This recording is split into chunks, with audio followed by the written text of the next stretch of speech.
Imagine punishing a child for a biological failure they literally cannot feel happening. Yeah, it's a heartbreaking scenario. It really is. And every day across the country, thousands of children are labeled, defiant or lazy or just difficult by the adults in their lives. Right, exactly. And they are being punished for a medical condition that they have absolutely zero control over. It happens constantly. And the fallout is just devastating for the child. Because we naturally assume that by a certain age, bodily functions are just, a matter of choice and discipline. Sure. So when a child fails to meet that expectation, the adult world tends to react with frustration rather than, curiosity. Which brings us to our mission for you today. We're looking at source material from MentalSpace School, and this focuses on managing specific pediatric challenges and broader school wellness support in the state of Georgia. Yeah, and it's a really eye-opening set of documents. Definitely. We are going to decode a highly misunderstood and largely hidden childhood struggle. And then we're going to explore how a coordinated net of medical and school-based mental health support actually functions to solve it. Right. So whether you're a parent, an educator, or simply someone fascinated by the intersection of physical and mental health, this deep dive is going to fundamentally shift how you view what we, so casually label as behavioral problem. We really need to look past the stigma today. The facts presented in these sources offer a surprisingly hopeful roadmap for something that causes a tremendous amount of silent suffering. We are talking about Encopresis. Exactly. So let's start with a clear definition, because I had to look pretty closely at the text to understand the parameters. Oh. The sources define Encopresis as repeated soiling in a child aged 4 or older. The age marker of 4 or older is critical here. Why is that? Well, that tells us the child is well past the typical developmental window for toilet training. They should technically have mastery over this. Right, but the foundational fact our sources hammer home is that this is a medical issue.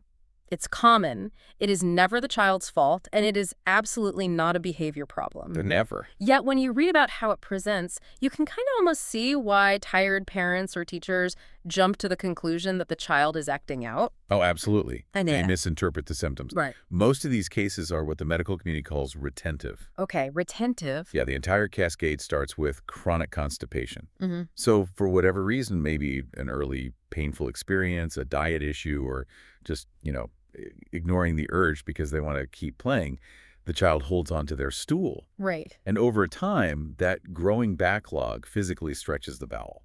The source material triggered a very specific image in my head for this. Oh, what was it? It's essentially the mechanics of an overinflated balloon.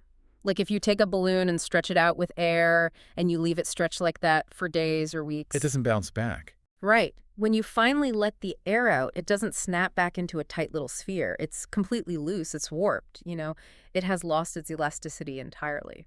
That is precisely the physical reality of the child's colon and rectum. The tissue loses its muscular tone. Wow. But the far more damaging consequence is what happens to the nervous system in that area.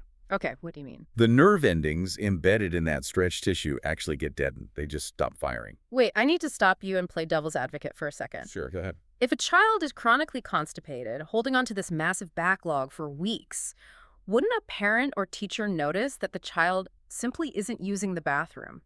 How does that result in repeated soiling that looks like a behavioral accident? That is the most confusing part for families, and it's a really vital mechanical detail. Okay. The child is profoundly constipated, yes, but eventually newer liquid stool from higher up in the digestive tract begins to seep and leak around the solid, impacted blockage. Oh, wow. So it bypasses the blockage entirely. Completely. Mm. And it leaks out involuntarily. I see. To the parent or the teacher, this presents as loose soiling or diarrhea. They see a child who has soiled their pants, and they think, you were 5 years old. Why didn't you just go to the toilet? Right, because it looks like they just didn't try. Exactly. Mm. But because those nerve endings and the stretched bowel are deadened, the biological alarm bell is literally broken. Oh, my gosh. The child genuinely loses the physiological ability to feel the urge to go or even to feel the leakage happening. So when frustrated adults think a child is just being defiant or lazy, the child literally cannot feel the physical signals. They are completely blind to their own body's signals. The signal isn't reaching their brain until it's much too late and the accident has already occurred. What's fascinating here is how understanding the simple physics of a stretched bowel completely removes the blame from the child. It has to. Recognizing this as a physiological deficit Mm. rather than a behavioral choice is the necessary first step. Because if you misdiagnose the mechanics, your reaction to the child will be entirely wrong. You're going to punish them for something they cannot feel. Which brings us to this psychological devastation of this condition. Yeah, it's severe. Once you understand that the child physically cannot feel the urge, you have to look at how this purely physical plumbing issue acts like an anchor, pulling the child's psychological well-being down with it. Definitely. The sources detail a massive emotional fallout. Just imagine the day-to-day reality of a second grader sitting in a classroom. They're surrounded by peers. They suddenly realize they've had an accident, and they had absolutely no warning. That's terrifying for a kid. The anxiety and the profound shame that develop around these accidents become overwhelming. Here's where it gets really interesting, though. The text notes that the behavioral reaction to that extreme shame is toilet avoidance. Right. And they specifically highlight school bathrooms as a primary trigger for this avoidance. If you think about the environment of a school bathroom, it makes perfect sense. Because they're awful. Well, they're highly public, vulnerable spaces. They are echoey and noisy.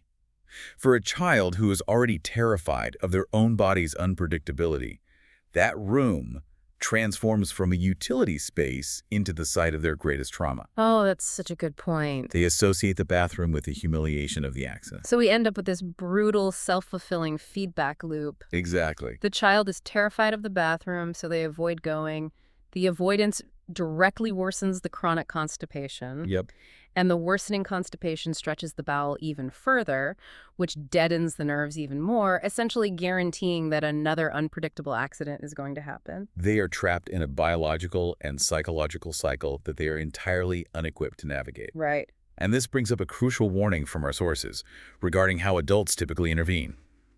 The text explicitly states that discipline and punishment make the condition worse. Well, yeah, because punishing biology is illogical. It's worse than illogical, it actively fuels the disorder. When an adult punishes a child for an accident, they are penalizing a biological failure compounded by a deep psychological fear. And what happens to a human body when it experiences fear and anxiety? It tenses up. Oh, the muscles contract. Exactly. The punishment spikes the child's anxiety.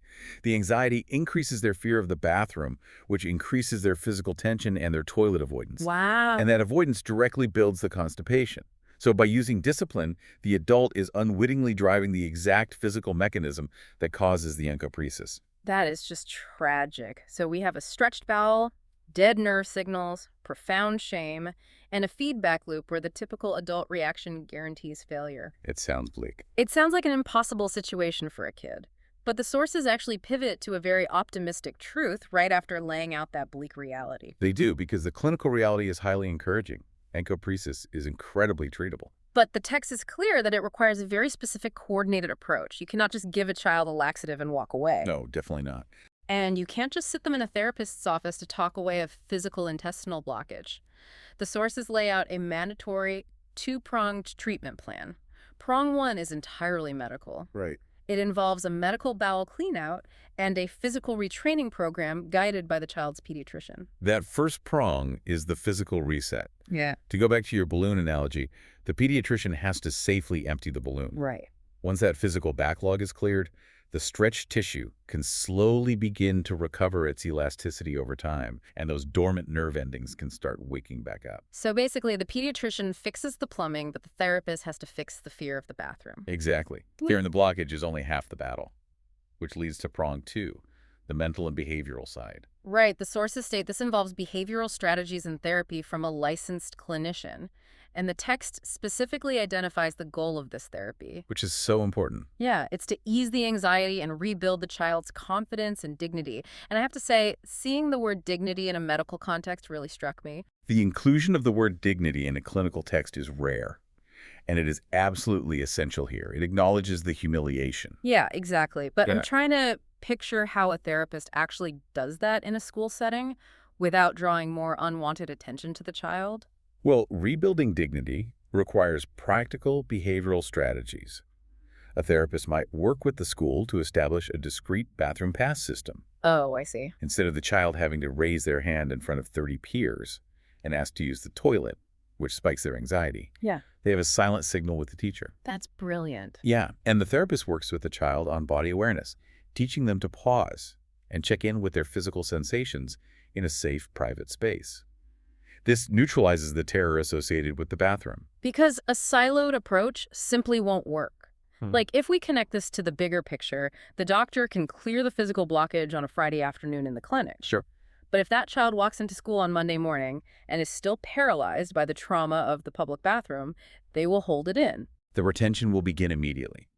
Without the therapist actively breaking the psychological cycle of avoidance, the constipation returns, the bowel stretches again, and the physical intervention fails. Right. The diagnosis and the treatment must come from a licensed clinician working directly alongside the pediatrician. It has to be a tandem effort. But here is the massive roadblock when we look at how the real world operates. Oh, the logistics. Yeah, the pediatrician is sitting in a medical clinic across town. The anxiety trigger, the environment where the avoidance is actually happening is the school bathroom. Yeah. The parents are likely at work. Right. Trying to bridge that geographical and logistical gap is incredibly difficult for an average family. How do you get the medical side, the psychological side, and the school environment to coordinate? That is the logistical nightmare of pediatric care. And the source text highlights a specific model currently operating in Georgia designed to solve exactly this problem. Right. The sources detail the operations of MentalSpace School.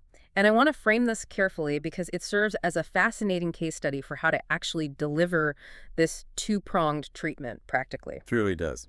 Their core offering is K-12 mental health support integrated directly into Georgia schools. The logistical framework they use is what makes the clinical treatment possible. The source notes they provide warm, same-day teletherapy, and they assign dedicated clinician teams to specific schools. Let's look at the mechanics of how that teletherapy actually works in a busy public school because it directly addresses the dignity aspect we discussed. Right. A child dealing with Encopresis doesn't have to leave school in the middle of the day, sit in traffic with a stressed parent, and walk into a strange clinic. Instead, the school provides a secure, private room, perhaps near the counselor's office or the nurse's station. Okay. The child goes there discreetly and connects via a secure tablet or computer. And because there are dedicated clinician teams, the face on the screen isn't a random on-call doctor. It is their regular therapist. A familiar face. Exactly. And the text emphasizes family-school coordination. In the context of Encopresis, the therapist on the screen can talk to the child, then coordinate directly with the school nurse, the teacher holding the discrete bathroom pass, and the parents at home, ensuring everyone is following the pediatrician's clean-out protocol. They act as the central hub. And this raises an important question, right? How many children fall through the cracks because the school, the parents, and the doctors just aren't talking? Probably a lot of them. And while we are focusing deeply on Encopresis today, the source outlines a much broader scope of care. Oh, for MentalSpace School. Yeah, their teams handle crisis intervention, suicide and violence prevention, staff wellness, and family counseling. They're a massive safety net. But providing that level of care inside a school building requires navigating a labyrinth of regulation. Oh, absolutely. The text notes they are HIPAA compliant, which handles medical privacy, but they also highlight FERPA compliance. And for anyone unfamiliar with the alphabet soup of regulations, FERPA is the federal law that protects the privacy of student education records. It is a critical distinction. A standard medical telehealth provider might understand HIPAA, but integrating into a school requires strict adherence to FERPA to ensure that therapeutic notes don't improperly bleed into a student's academic permanent record. Right. The sources also point out that this model provides support for Georgia's HB 268 compliance, specifically noting a July 2026 deadline. We should probably explain what that actually means for these schools. HB 268 is a legislative mandate in Georgia that requires schools to establish and implement very specific, comprehensive mental health protocols by July of 2026. Wow, so that's coming up fast. Yeah. Schools are essentially being told they must have a safety net in place for students in crisis. And schools are primarily educational institutions, not psychiatric hospitals. Building out crisis intervention, suicide prevention, and specialized behavioral therapy from scratch is a massive burden for a school district. It's almost impossible for some districts. So a model like this allows a school to plug into an existing compliant network to meet that looming state mandate. Exactly. It removes the burden of building the infrastructure from the school administrators. Right. But there is another logistical hurdle we haven't touched on yet, and it is usually the biggest one, which is cost. So what does this all mean for the families? Access is the brick wall of the American healthcare system. You can have the best pediatrician and the most culturally competent, dedicated therapist, but if a family cannot afford the out-of-pocket costs, the child simply does not get the care. The financial barrier often dictates the clinical outcome. The source material addresses this integration directly, and it's a vital part of why this case study works. They note that the MentalSpace model navigates costs by integrating heavily with both public and private insurance. Most notably, they make Medicaid $0. No copay, no hidden fees for families relying on the state safety net. Removing the copay for Medicaid families fundamentally changes who can access this dual-pronged treatment. And for families on private insurance, the text lists a massive in-network footprint. They integrate with major providers like BCBS, Cigna, Aetna, UHC, and Humana, as well as state-specific plans like Peach State, CareSource, and AmeriGroup. It's very comprehensive. Yeah. The sources even provide the direct contact points for administrators looking to implement this structure, listing mentalspaceschool.com and their administrative email. Because when you remove the financial barrier and you remove the geographical barrier by placing the care inside the school, you close the massive gaps where children traditionally fall through. Right. How many cases of treatable Encopresis become lifelong struggles simply because the parents couldn't afford the therapist or couldn't get off work for the midday appointment? Or because the teacher, the parents, and the doctor were never in the same room to realize they were dealing with a medical issue instead of a behavioral one? Exactly. What this logistical model does is turn a fragmented, disconnected system into a cohesive safety net. It bridges the gap between the medical clinic and the school bathroom. It ensures that a condition driven by simple chronic constipation doesn't permanently derail a child's academic trajectory or destroy their self-worth. For you listening right now, we really hope mapping out this hidden struggle has completely reframed how you look at pediatric behavior. It's a lot to take in. It is. We started by looking at the very mechanical physiological physics of a stretched bowel and deadened nerve endings. We traced how that biological failure creates a psychological anchor of shame and avoidance. Right. And we ended up exploring the logistical reality of how school-integrated mental health care can coordinate with pediatricians to actually solve it. The overarching lesson from the source material is that understanding the physiological why behind an issue breeds compassion. Absolutely. Frustration and punishment only happen when we assume intent.